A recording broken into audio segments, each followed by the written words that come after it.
¿Qué tal, mis queridos hermanos? Dios les bendiga.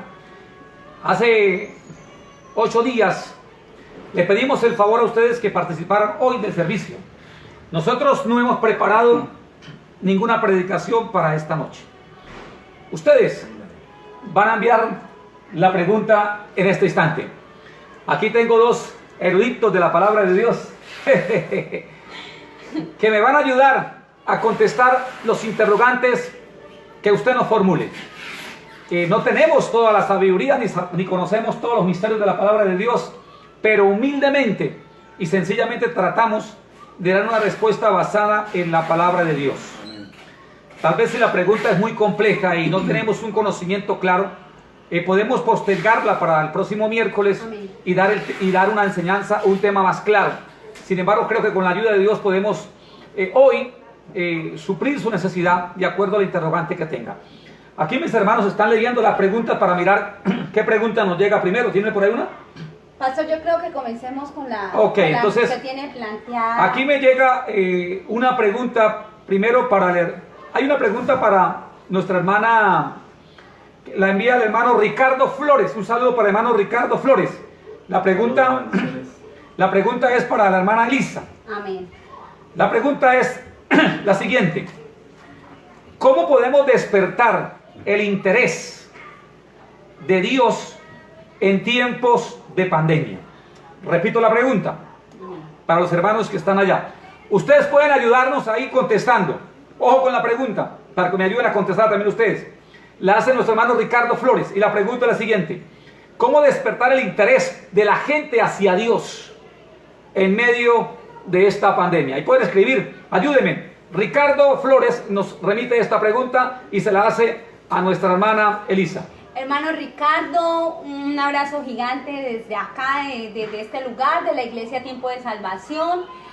Me encanta leer sus comentarios, los aportes, porque más que un comentario creo que el hermano Ricardo deja un aporte y un complemento a cada término de la predicación. Si está conectado en este momento, que yo sé que sí, un abrazo grandísimo, hermano Ricardo. Bueno, respecto a su pregunta que planteó de cómo despertar el interés por Dios en tiempos de pandemia, hermano Ricardo, yo le voy a decir una pequeña parte y quiero como reemplazarle esto. Yo le voy a responder a su pregunta, pero fue tan amplio, o sea, me puse a estudiar sobre esa pequeña pregunta y fue tan amplio lo que vino a mí que me llegó como un tema de una predicación.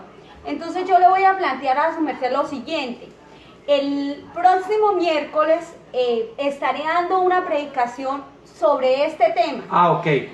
Y la predicación va a llevar este título, porque yo me replanteo, analizo aquello de que cómo despertar el interés por Dios en medio de la pandemia, pero digo no solamente en medio de la pandemia, sino en todo tiempo, porque debemos estar al Señor en todo tiempo. Viene a mí que no debemos dejar de un lado el primer amor, debemos desear siempre y estar y permanecer en el primer amor, eso es clave. Nosotros fuimos llamados y fuimos atraídos por Dios, ¿para qué? Yo, Elizabeth, fui atraída por Dios y yo estoy segura que cada uno de ustedes que somos cristianos, fuimos atraídos por Dios primero para adorarle, después para seguirle, para ser salvos y para servir. Es decir, para nosotros primero adorar al Señor, seguir sus pasos, seguir su caminar, en medio de este camino, ser salvos y servirle. ¿En qué? En traer otras personas a los pies de Dios, porque eso fue uno de los mandamientos de los cuales nosotros fuimos llamados. Traer otras personas, ir por todo el mundo y predicar el evangelio a toda criatura. El que creyere y fuese bautizado será salvo, mas el que no creyese será condenado, dice la palabra de Dios. Amén. Entonces yo le replanteo esto porque de verdad que vino a mí un tema grandísimo con lo que usted nos preguntó, hermano Ricardo, y se lo voy a reemplazar en este título para la predicación del próximo miércoles, que dice: las razones porque las personas se alejan de Dios. Amén. Razones del por qué las personas se alejan de Dios. Entonces con esta predicación le estaré contestando para profundizar un poquito más acerca de esta pregunta que usted nos hizo. Amén, hermano Ricardo. Amén. Amén. Yo quisiera decir algo, pero no respetando ya lo que la hermana dice, Simplemente, sí, yo creo que una manera de que la gente aprovechar este tiempo de conflicto para predicar la palabra es a veces, no sé, pero a veces como que Dios utiliza estas circunstancias adversas para que nosotros nos acerquemos a Él. Es triste decirlo, pero yo vengo de una generación donde nosotros predicamos de esa manera. Nosotros decíamos, bueno, esperemos que se enferme el vecino, entonces nos llama para que oremos por ellos y de esa manera nosotros le predicamos el evangelio. Pues eso es muy triste. Sí, Esperar que una persona llegue a esa decadencia de esperar para que nosotros le compartamos es una cosa muy complicada. Estar ¿Ok? tocando fondo para poder buscar a Dios.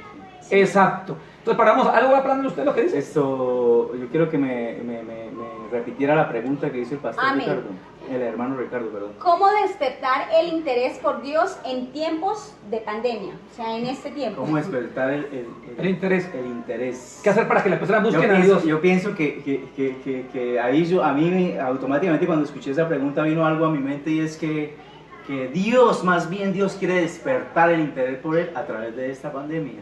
Muy ¿Sí? bien. Despertar esa búsqueda de Dios, que lamentablemente el hombre se ha apartado de Dios. Y una de las cosas que Dios ha usado precisamente para que nos acerquemos, para despertar el interés por Él, es esta situación. Amén. ¿Hay otra pregunta por ahí? Bueno, pero... Para cambiar, para sí. pasar, porque ya me están dando muchas preguntas. Entonces vamos a hacer más breves. Amén. Gloria al Hay Señor. preguntas, la mía para usted. Ándale. Pide que Gerson la conteste y la hace mi amada esposa. La pregunta es la siguiente. ¿No, pastor? Bien. Mi esposa, la hermana Liliana, le pregunta aquí a mi vecino, Gloria Pastora, al Señor. bendiciones. ¿qué debe Dios la hacer, bendiga. qué debe hacer una Dios la persona, bendiga. qué debe hacer una persona para ser salva? Esa es la pregunta. Hermano Juan Carlos. ¿Qué debe hacer una persona para ser salvo? Juan Carlos pregunta otra cosa. Escribamos Sí, la pregunta. sí, tranquilo. Vamos a pasar aquí con el hermano. Repito la pregunta. Sí, señor. Para todos, para que me ayuden ahí escribiendo. ¿Qué debe hacer una persona para ser salva? Muy buena pregunta, pastora. Ya la hermana Elisa dijo algo acerca de eso, ¿no? De qué debemos hacer para ser salvos, ¿no? Ella dijo, el que creyera y fuere bautizado, ¿qué? Será salvo. Dice la palabra en Romanos 10:9 que si creemos con nuestro corazón, ¿cierto? Que si creemos que Jesús murió en la cruz del Calvario, ¿cierto? Si creemos que por medio de Jesús somos salvos, si lo aceptamos en nuestro corazón y creemos que Dios lo levantó de los muertos, seremos salvos, porque con el corazón se cree para justicia, pero con la boca se confiesa para salvación. O sea, que yo debo declarar o confesar que el Señor Jesucristo es mi Salvador y aceptarlo en mi corazón y declararlo con mi boca. ¿Sí? Amén. Muchas personas dicen no, es que yo creo en el Señor, pero nunca lo confiesan. Amén. ¿Sí? Nunca está en su boca. ¿Sí? No está en su pensamiento. La palabra dice, bienaventurado el varón cuyo pensamiento en ti persevera. Amén. ¿Sí? Debemos estar continuamente en comunión con Dios. Yo debo ser salvo, primero que todo, aceptar al Señor Jesucristo en mi corazón y vivir declarándolo, confesándolo, viviendo en pro de eso. Amén. Amén. Muchas gracias por la pregunta. Aquí me envían una pregunta la hermana Cris. Viene desde Brasil esta pregunta. ¿Verdad? Sería bueno que la hermana Cris, si me la mandan por WhatsApp. Está conectada. Exacto, que nos la envíe ahí para que los hermanos me ayuden. Yo les voy a pedir el favor a los hermanos que me mandan la pregunta a través del WhatsApp, que la pongan también ahí para que los hermanos lean y me ayuden. Porque nosotros no las sabemos todas. Y aquí vamos leyendo y nos van ayudando. La pregunta que hace la hermana Cris, y la pregunta me la hace a mí, me la formula a mí. Amén. Pero me van a ayudar un poquito. La pregunta es la siguiente. ¿Por qué los judíos están esperando la vaca roja? Esa es la pregunta que nos hace nuestra hermana Cris. Sería bueno que la anotara ahí mi hermana Cris para que los hermanos miren y analicen la pregunta. Yo quiero decirles sin temor a equivocarme que ha sido la pregunta más difícil A título personal yo no había escuchado, nunca me han hecho esa pregunta. que tengo que contestar. Pero con respeto a la hermana Cris y por todos, voy a dejarla de último. Amén. Porque es la pregunta más bonita que me han hecho a mí. Es la pregunta más linda. Vaca roja. Tiene una respuesta extraordinaria. Y voy a tratar de darlo, pero necesito abarcar un poquito de tiempo porque... Y le voy a pedir un favor a los hermanos que están ahí conectados. ¿Cuántas gente tenemos conectadas? No. Aquí está el número. ¿Ah, no sale? Ah, ok. No sé cuántos tenemos conectados porque no me alcanza a llegar, no tengo retorno. Pero les voy a pedir un favor, no se vayan. Porque cuando escuchen la respuesta sobre la vaca roja que están esperando los judíos actualmente, si usted me escucha a medias, va a pensar que estoy explicando una herejía hoy. Entonces necesito que por favor no se me desconecte, quédese conmigo hasta lo último y saque una conclusión de lo que los judíos hoy esperan, la vaca roja. Les voy a tratar de dar una respuesta de acuerdo a la palabra de Dios y de acuerdo a lo que creen los judíos, pero voy a dejarla de última, porque necesito que me abarque un poquito de tiempo, ¿no? Tal vez 4 o 5 minutos me demoraré con esa pregunta. Muchas gracias, hermana Cris, por preguntarme. Una pregunta, ay Señor, muchas gracias. Entonces pasemos por la pregunta del hermano Juan Carlos, o aquí tengo otra. Pastor, léala ahí, porque hermano Juan Carlos Díaz pregunta lo siguiente. Y un saludo, hermano Juan Carlos, gracias por preguntarnos y estar conectado con nosotros, sintonizándonos. Amén. La pregunta dice, y yo creo que va de la mano con lo que mandó el hermano Ricardo. Entonces le digo al hermano Juan Carlos que yo creo que va de la mano y va a ser como de respuesta, porque la pregunta dice, ¿cómo hago para fortalecer mi fe? ¿Sí? Que va como de la pregunta de cómo...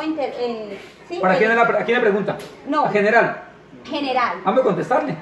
¿Con la pregunta? ¿Cómo hago para fortalecer mi fe? Pero yo creo que sí, pastor, de todas maneras también va de la mano con la pregunta del hermano Ricardo. Sí. Pero de todas maneras... Vamos pastor, a darle una respuesta. ¿Cómo fortalecer nuestra fe? Mi consejo para fortalecer la fe es, primero, estudiar la palabra de Dios. La Biblia dice, la misma escritura, que es lámpara a nuestros pies. Es la lámpara que nos muestra en un espejo lo que realmente somos. Entonces, para mi hermano Juan Carlos, debe primero empezar a leer la Biblia. Mi consejo práctico es que empiece leyendo el libro del evangelista San Juan. Luego pase a Hechos. Léase lo más sencillo que tiene la palabra de Dios para que no se vaya a confundir. Cuando una persona empieza a leer la Biblia, no es recomendable leer el libro de Apocalipsis ni leer las profecías, porque eso sería como darle a un niño de 5 años enseñarle trigonometría o cálculo, no va a entender. Entonces, para fortalecer la fe, lo primero que tiene que hacer es leer la palabra de Dios. La palabra de Dios le produce fe. Segundo, tiene que unirse con gente que tenga fe y optimismo en la palabra de Dios. Usted no se va a fortalecer, mi hermano Juan Carlos, uniéndose con gente que no cree en Dios, que son personas que no predican la palabra, que no tienen concepto de lo que es el Señor, que son personas que su lenguaje es obsceno o vulgar. Eso no le van a ayudar. Tiene que reunirse con gente que le motiva a seguir adelante. Yo quiero aportar a esto que para fortalecer nuestra fe, esencial y fundamental, la oración y la comunicación con Dios. Esencial y fundamental el estar unidos, el estar ahí de la mano, el levantarnos todos los días a adorar a Dios, darle las gracias al Señor. O sea, si usted mantiene un contacto y una buena comunicación con Dios, hermano Juan Carlos y todos los hermanos en general, incluyendo pues nosotros, nuestra fe va a estar, mejor dicho, fortalecida. Y yo creo que eso va de la mano a lo que nos pregunta el hermano Edison. La oración fortalece. Hermano Edison, yo hace 15 días atrás más o menos estuve hablando sobre el tema de la oración. Le estaremos enviando por medio de mensaje el enlace de la predicación que tuvimos, como para que se extienda un poquito más y le quede más clara su pregunta. Pero claro, que la oración fortalece. La respuesta es que la oración fortalece. Decía yo que la oración es de fuerza, es de poder, hace milagros, transforma, hace cambios. Entonces sí, hermano Edison, la oración en sí tiene poder y nos fortalece a nosotros en la vida cristiana y fortalece de paso nuestra fe. Amén. Amén. Entonces hagamos lo siguiente. 3 cosas para Juan Carlos. Juan Carlos, 3 cositas. La primera, estudiar la palabra de Dios. Segundo, unirse con gente que crea en la palabra de Dios. Y tercero, la oración. ¿Tiene algún otro cuarto punto para decir, hermano Juan Carlos, o paramos ahí? No, solamente reforzar con la misma palabra. La palabra dice, la fe viene por el oír y el oír la palabra. ¿Otra pregunta por ahí? ¿Alguien por ahí que nos haya preguntado? No tengo aquí. Tenemos las que... La hermana Amparo nos hace una pregunta. Amén. Hágame el favor y la ley que la tiene por ahí. La hermana Amparo, Dios le bendiga, un saludo cordial. Un saludo y un abrazo gigante. Y gracias por esta pregunta, hermana Amparo. Bueno, es para Lisa la pregunta, ¿no? Amén. La hermana Amparo, y pues pastor, yo sí le pido un poquito más de tiempo con esta pregunta, hermana Amparo, porque pues es una muy buena pregunta. Sí, quiero tratar de resumirla a lo máximo, pastor, pero sí dejando en claro pues que este es el objetivo de las preguntas, ¿sí? Dejando en claro pues aquello que están planteando. Entonces la hermana Amparo nos pregunta lo siguiente: ¿cómo interpretar correctamente la Biblia? ¿Amén? ¿Cómo interpretar correctamente la Biblia? Buena pregunta. Yo creo que para nosotros interpretar correctamente la Biblia, primero debe haber en nosotros una necesidad, ¿sí? Debe haber en nosotros una necesidad ¿de qué? De querer interpretar, de no solamente ser lectores de la Biblia, no solamente yo coger la Biblia y leerla. Para ser unos buenos intérpretes de la Biblia hay que haber en nosotros ese deseo, ese anhelo, de querer ser intérpretes de la Biblia, no ser solamente lectores. Amén. Dice la palabra de Dios, no ser tan solamente oidores de la palabra, sino hacedores de la palabra. Yo creo que también esto es uno de las formas que, o sea, el anhelo de nosotros interpretar la Biblia. Ahora, yo quiero que vaya conmigo, yo voy a dar unas citas bíblicas. Vamos a 2 de Timoteo 3:16. 2 de Timoteo 3:16. ¿Y por qué vamos a estas citas? Porque yo creo que son fundamentales para responder esto de cómo interpretar correctamente la Biblia. Amén. Amén. 2 de Timoteo 3:16. Amén. Amén. Lea. Dice: toda la escritura es inspirada por Dios. Toda la escritura es inspirada por Dios. Estamos hablando de la Biblia. Y útil, ¿para qué? Para enseñar, para redarguir, para corregir, para instruir en justicia. ¿A fin de qué? ¿Con qué propósito? De que el hombre sea perfecto, enteramente preparado para toda buena obra. O sea, que el hombre esté preparado para interpretarla. Amén. Amén. Amén. Para interpretarla, para aprender de la palabra de Dios, para hablar conforme a lo que está escrito en la palabra de Dios. Amén. ¿Y cómo? O sea, ¿cómo vamos a interpretar nosotros? Porque en fin, pastor, nosotros somos humanos, no somos los mayores teólogos. Lo que dice ahí, ¿no? Dice preparado para toda buena obra. Exacto, para o sea toda buena obra, si para yo, lo que estamos haciendo hoy, exacto, hermano sí, Gerson. No, y dice ahí que si estamos interpretando la palabra no es solamente por conocimiento, por sabiduría, sino por ponerla en obra. Amén, así es, hermano Gerson. ¿Y cómo vamos a interpretarla? Porque, pastor, le decía, nosotros en nuestra sabiduría humana no vamos a interpretar la Biblia. Lo que necesitamos y lo primero que nosotros necesitamos para interpretar correctamente la Biblia es la presencia del Espíritu Santo en nuestras vidas. Amén. No sé si el pastor está de acuerdo conmigo, pero para mí lo primero es tener la presencia del Espíritu Santo para nosotros poder interpretar correctamente la palabra de Dios. Que la letra mata, pero el Espíritu edifica. Amén. Dice, le voy a dar estas citas. Vamos al libro de los Hechos 19:2. Entonces la hermana Amparo cuando está en la casa, Hechos 19:2. Amén. Libro de los Hechos 19:2. La palabra de Dios dice de esta manera. Dice, y les dijo, hablando de Pablo cuando estaba en Éfeso, pastor, y les dijo, recibiréis el Espíritu Santo cuando creísteis. Y ellos le dijeron, ni siquiera hemos oído. Entonces él les dijo, Hechos 19:2, amén. Entonces él le dijo, ¿en qué fuiste bautizado? Y ellos dijeron, el bautismo de Juan.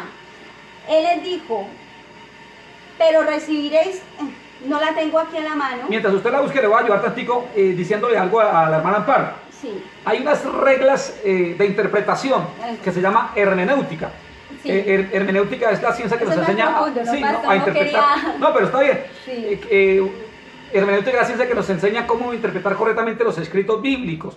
Yo aconsejo, por ejemplo, a las personas que quieren llegar a interpretar la Biblia, el método histórico-gramatical, que tiene que ver con mirar el tiempo en que fue escrito. Eso lo tengo. Ah, ¿lo tiene ahí? Sí, sí. Ah, no, qué pena, hermana. Siga, qué pena. Siga. Entonces, esto, bueno, dice la palabra en Hechos que dice, y recibiréis poder cuando haya venido sobre vosotros el Espíritu Santo. O sea, y recibiremos poder, y recibiremos el poder de poder interpretar la palabra de Dios. Bien, Amén. muy bien, muy bien. Primera de Corintios 2:10. Primera de Corintios 2:10 dice lo siguiente.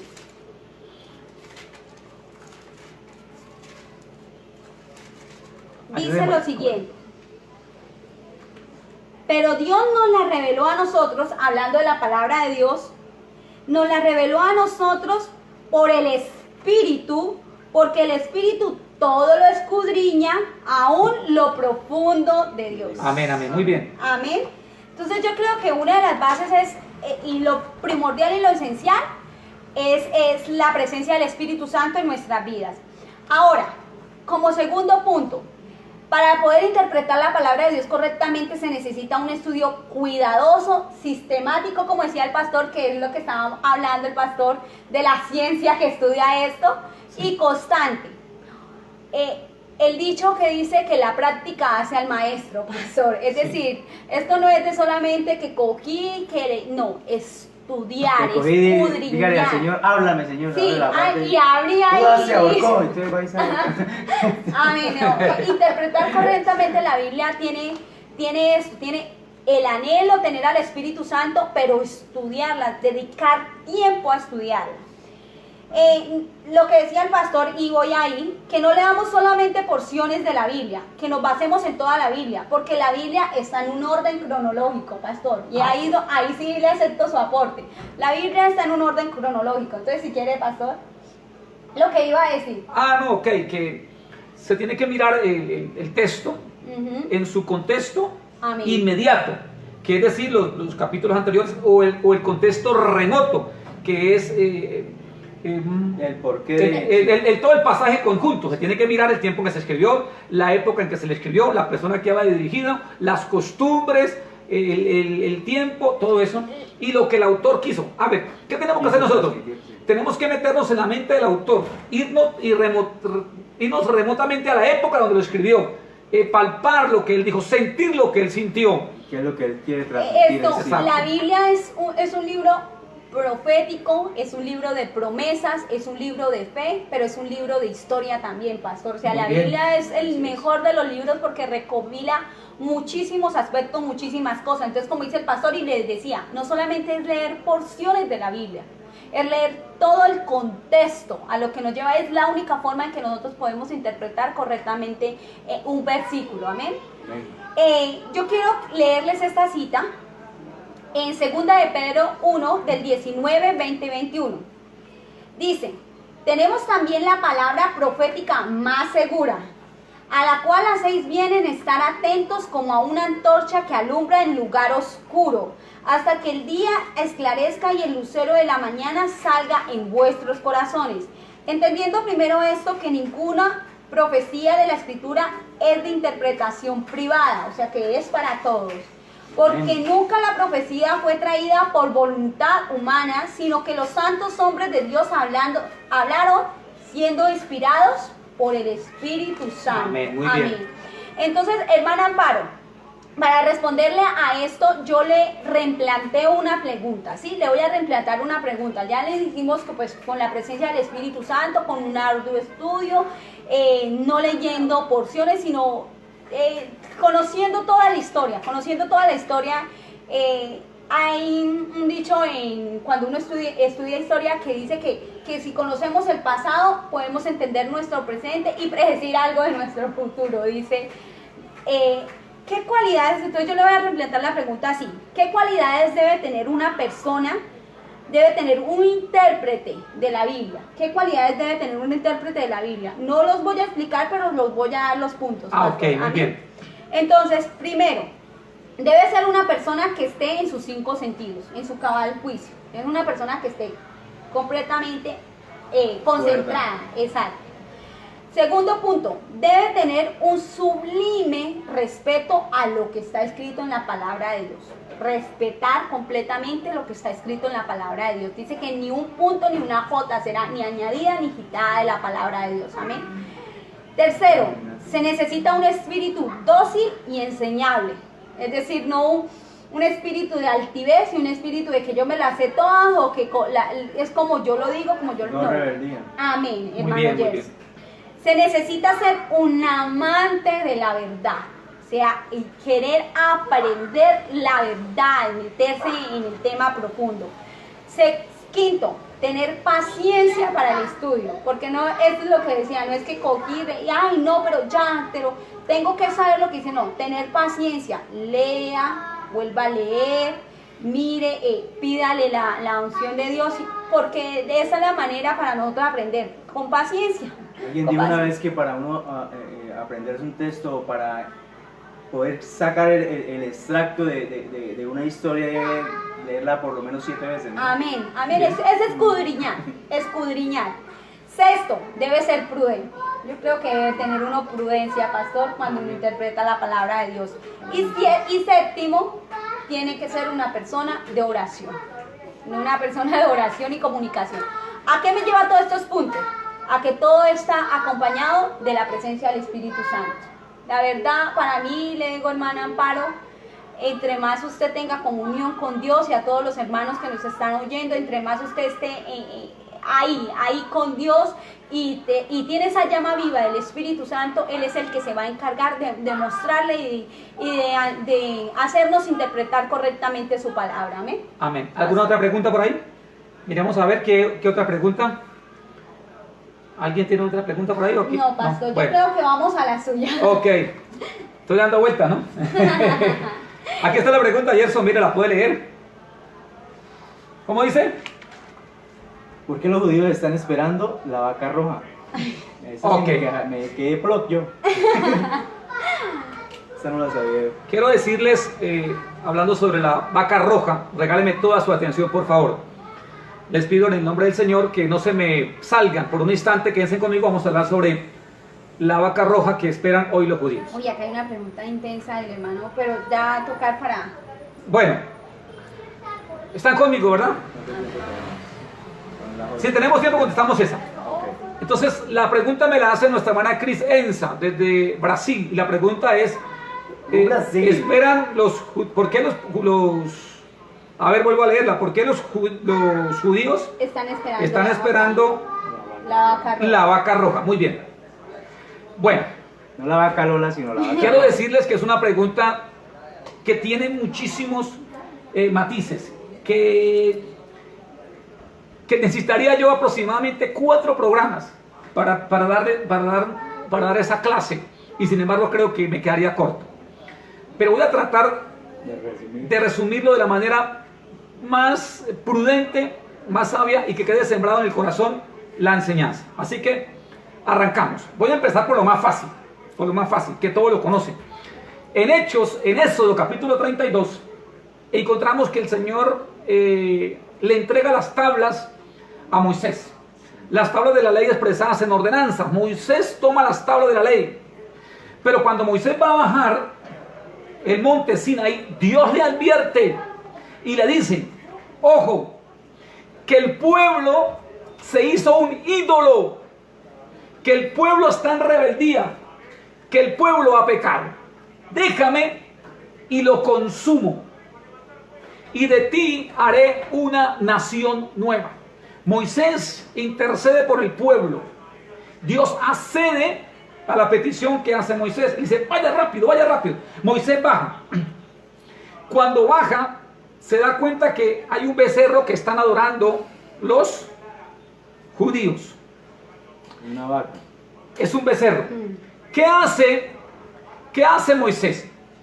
Moisés toma las tablas y las quebranta, las rompe. Toma el becerro, lo destruye. Cuando destruye el becerro, lo quema, lo deshace, y las cenizas del becerro lo mezcla con el agua y con el río y le da a beber al pueblo, dándole a entender que ha sido un pecado grave. Ahora, ¿quién pecó? Aarón. ¿Quién era Aarón? La máxima persona en el aspecto espiritual que tenía el pueblo de Israel. Era el sumo sacerdote. Quien pecó fue el sumo sacerdote y llevó al pueblo a pecar. Una falta grave, difícil. Ahora, ¿qué pasa entonces aquí? Debido a ese pecado, ¿cómo se van a purificar? ¿Cuál fue el pecado? Adoraron un becerro. La idolatría. Cuando adoraron un becerro. No pierdas lo que le voy a decir, el becerro. Repítalo ahí. Ahora, cuando Moisés le pregunta, ¿pero qué has hecho? Mire lo que dice Aarón, mire la respuesta que da. No, la gente me regaló sus aretes de oro y yo los eché y aleatoriamente salió un becerro. O sea, ¿cómo va a creer que se formó un becerro de nada? No, ya traían esa costumbre del paganismo egipcio al dios Osis, que es el becerro. Ahora, pecar. La pregunta es, ¿cómo se llama la mamá del becerro? ¿La mamá cómo se llama? No sé. Pues la mamá del becerro, la vaca. La vaca. La vaca. La vaca. Entonces, ¿qué pasa? Ojo con eso. En Números capítulo 19, el Señor va a dar una orden. Y la orden es la siguiente. Tome una vaca roja, rojiza, berbeja o alazana. Una vaca roja. Es una extraña mutación genética de la naturaleza, porque hay muy poquitas vacas rojas. Sin embargo, Dios pide una vaca roja. Ustedes pecaron por el becerro, yo les voy a exigir que ustedes busquen una vaca roja.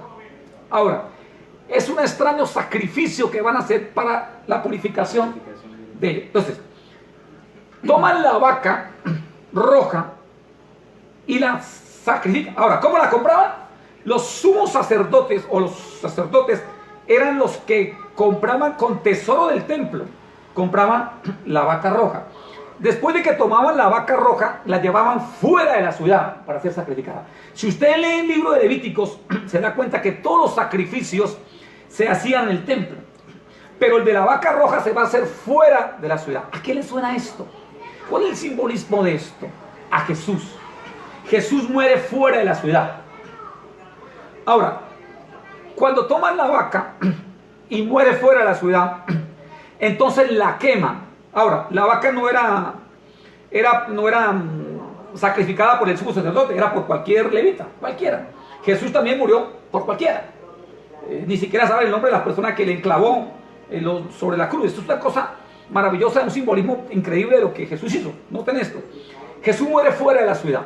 Cuando toman la vaca, ya muerta, la despedazan, la queman, aún el estiércol también era quemado, y quedan las cenizas. Las cenizas eran mezcladas con agua de Betesda, del arroyo de Siloé, perdón, del arroyo de Siloé, o del estanque de Siloé, era mezclado. Entonces se mezclaba con hisopo, ¿no? ¿Qué es hisopo? Pues una pequeña brochita. Entonces se le echaba a los sumos sacerdotes. Escuchen lo que pasaba.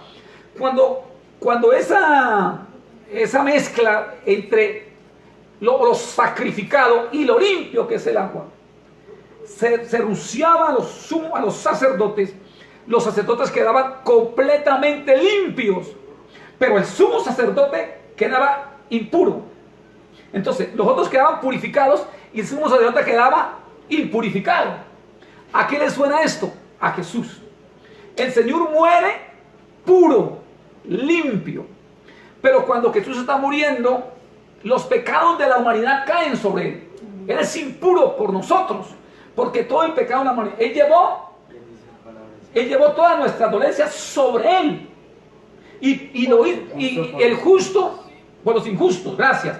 Y lo puro lo convirtió en pecado por amor a nosotros.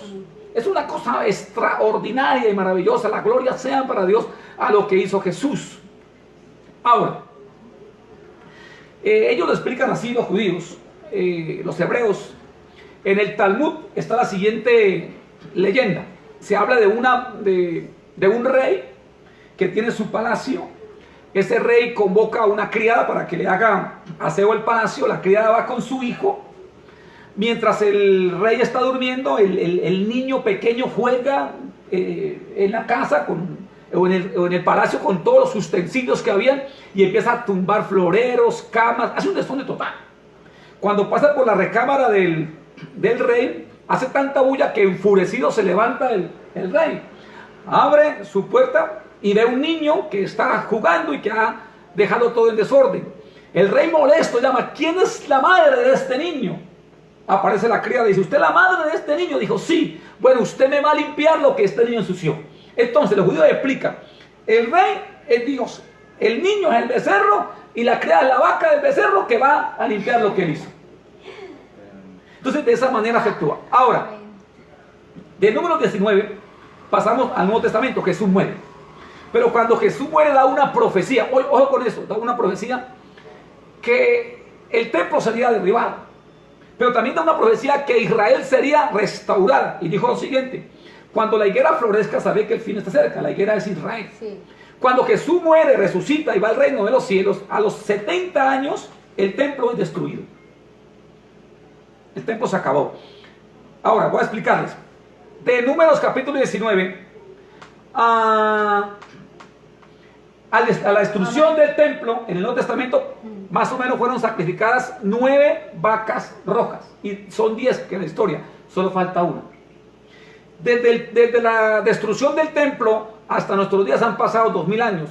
Y hasta el momento no ha aparecido una vaca roja. Entonces, ¿qué pasa? ¿Qué creen los judíos? Para allá voy. ¿Qué creen los judíos? Por eso los judíos hoy no tienen un sumo sacerdote ni un levita. ¿Por qué? Porque tienen que hacer el sacrificio de la vaca roja para que sean limpios y purificados. ¿Qué están esperando los judíos entonces actualmente? Encontrar la vaca roja, sacrificarla, si usted empieza a esparcirlas, y de esa manera se puede reconstruir el tercer templo. Habiendo un sacrificio, hay un templo. Al reconstruirse el templo de Jerusalén, tiene que ver con la segunda venida del Señor y el rapto de la iglesia. Ahora, ¿qué creen los judíos? Escúchenme. Ellos creen que esa vaca les va a proporcionar a ellos la limpieza, la purificación, para que sea restaurado el santuario. Pero escúchenme, o el templo mejor. Pero escúcheme, nosotros como creyentes interpretamos Números capítulo 19 de su manera exegética, como el hermano lo explicó. Nosotros no creemos en que la vaca roja ahorita se va a presentar a salvar a nadie, porque nosotros tenemos un sumo sacerdote que murió una sola vez por nosotros. Amén, gloria al Señor. Y va a venir a llevar un pueblo en santidad para el reino de los cielos. Amén. Pero los judíos esperan un Mesías. Ahí se cumple la profecía del Señor. Usted sabe que Jesús se presentó ante el pueblo de Israel y le dijo lo siguiente: yo he venido en nombre de mi Padre y no me han recibido. Otro viene en su propio nombre y a él sí van a recibir. Entonces, ¿qué pasa? Si el Señor viene hoy por su iglesia, entonces los judíos pueden levantar el templo. Ahora, ¿qué pasa? En el año 2018, más o menos, los hebreos presentaron a la humanidad 5 vacas rojas, ¿verdad? Sí, supuestamente que la habían encontrado. Sí, lo que pasa es que una era un becerrito, la otra fue un torito y una vaca sí, pero estaba manchada. ¿Por qué? Porque la vaca roja tenía una característica: no podía ser usada para el sistema agrícola, no, tenía que ser limpia, purificada, completamente roja. Si el sacerdote o el sumo sacerdote encontraba la vaca, tenía que mirarla con lupa. Si tenía una pequeña cana blanca, no servía. Entonces, la vaca que ahorita encontraron en el 2018 tiene una pequeña deformación y no sirve sacrificalmente hablando, ¿verdad? ¿Qué pasa? En el 2019 también apareció otra vaca roja y están apareciendo las vacas rojas. Como quien dice, nos aproximamos al fin. Ahora, ¿qué creen los judíos? ¿Cuál Mesías esperan ellos? Ellos no esperan ningún Mesías, realmente lo que esperan es el anticristo. Cuando hagan el sacrificio, se levanta el templo, llega el anticristo y la Biblia dice que se sentará en el trono de Dios y se hará hacer pasar como Dios y los engañará al mundo entero, porque ellos no creyeron en nuestro Mesías, en Jesucristo nuestro Salvador. Entonces, mientras eso pasa ya, en nosotros también hay una profecía. ¿Cuál? La segunda venida, el rapto de la iglesia. Nosotros nos vamos y aquí quedará el anticristo y dará paz a la humanidad y engañará al mundo entero para que lo sigan a él. Entonces, ¿qué tenemos que estar nosotros preparados, mi amado hermano? El fin de todos los tiempos se aproxima. La venida del Señor está cerca. En cualquier momento. Hay un señor, un rabino, no recuerdo el nombre, tiene 89 años, que dijo que el Mesías ya está en Israel. Que ya está el Mesías. Que solamente falta hacer el sacrificio, se levanta el templo y él se presentará. ¿Por qué no se puede presentar actualmente el anticristo? Porque el Espíritu Santo lo detiene, según Tesalonicenses. Pero cuando sea tomado, la iglesia sea llevada a los cielos, se presentará y se hará pasar como Dios y como el Mesías y engañará al mundo entero.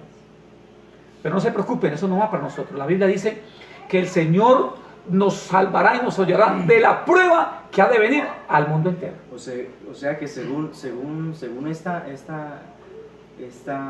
genealogía o esta profecía que tienen los judíos, ya estamos en los últimos tiempos porque Sí. según ustedes 9 vacas, falta solamente una vaca. Sí, sí, exacto. Tremendo. Es la profecía que ellos creen. Eso les quería decir, mis amados hermanos. No sé si la hermana Cris está satisfecha con la respuesta. Espero que ahí coloque su comentario.